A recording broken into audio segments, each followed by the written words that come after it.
Welcome to Tomorrow's Leader. So, I have always been obsessed with the question of what makes great leaders so great. I've always been fascinated to figure out the answer to that. And I've studied for the last couple of decades all different types of leaders from all walks of life.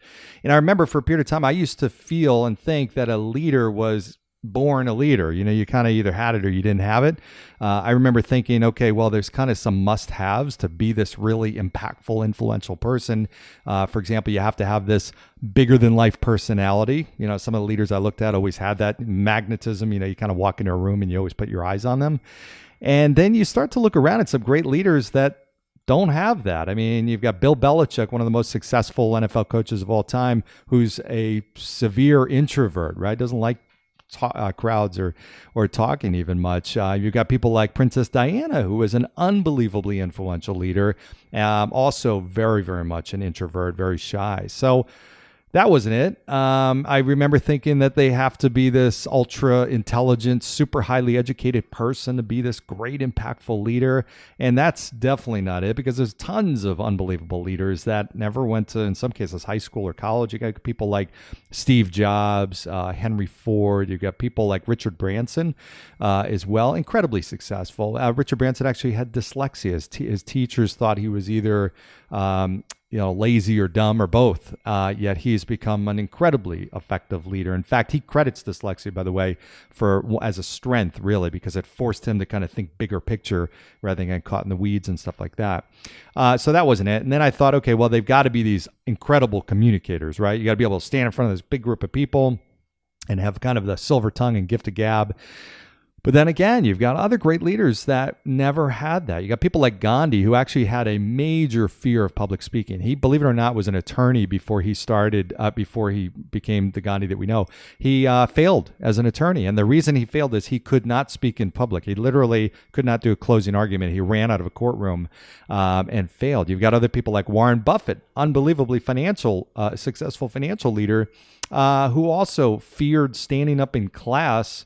Wouldn't even want to say his name. He actually chose his courses in school specifically to avoid any kind of chance of doing any kind of public speaking and stuff like that. Yet he took Toastmasters and ultimately has become this great leader. So that's not it. And then I just assumed, okay, well, it's got to be the people that have this track record of success. You know, those people that everything they touch turns to gold. They make it happen.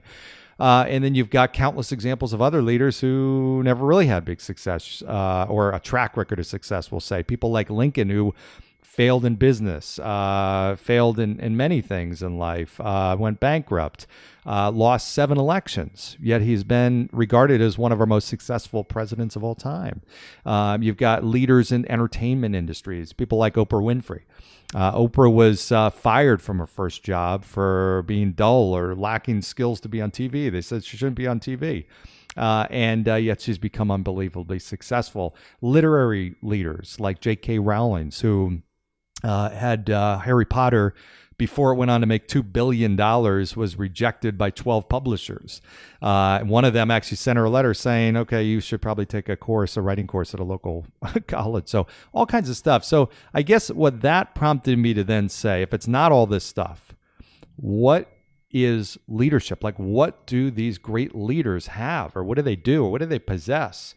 And when you really look at it, it's all about a few things. One is they take you to a place that you want to go, that you've never been before in many cases, that you want to go, that you can't necessarily go on your own. You think about great leaders with companies that have these incredible visions, like SpaceX, Elon Musk. Their mission is to inhabit Mars. What a cool, powerful vision. You know, there's a lot of people that want to get around that vision. So great leaders have this vision that's so clear.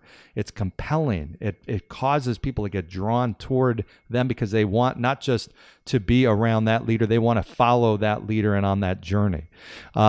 In some cases, leaders they're not these political figures or corporate leaders or just they don't lead organizations or sports team, but they're just social influencers, right? That's actually leadership. You got people like The Rock with 200 million followers, or Ronaldo or Ariana Grande. 200 million people are seeing and watching what they are doing every single day, many times throughout the day. They're following their fashion, what they eat, what they drink, how they think, music they listen to, everything, right?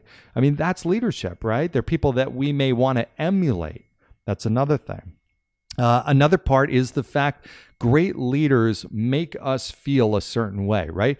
Great leaders, in some cases, it might be they make us feel safe, or they make us feel inspired or challenged. They make us feel important. They make us feel valued or loved. And we seek those emotions as human beings. That's what we're after, right? We want that. And we've all had people in our lives that bring out the best in us. They make us feel good. We want to be around those people, right? That's leadership, right? They bring out the best side of you, and they bring the positive emotions.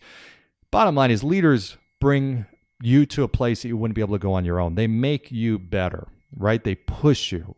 They help you do things that you wouldn't have been able to do. They challenge you. They encourage you to take risks, and they make you feel okay with failure because that's part of it. They cause you to think differently and take new perspectives. They cause you to try new things. That's what leadership is really all about. It's influencing you to do something different. And influence, I've asked the question a lot of times, who's the most influential person in your life? We've all had incredibly impactful, influential people in our lives, but the most important, most influential person in your life comes down to one person, and that's you, right? We are our own most influential person, because I'm the only person that can control how I think, how I feel, and what I ultimately do and what I say, right? I'm the person. Other people can influence that. But if I can lead myself, and that's what leadership is starting with yourself. If I can change my own thoughts, that will change my own actions, and ultimately I'll get further ahead in where I want to go. The most important influencer in our lives is yourself.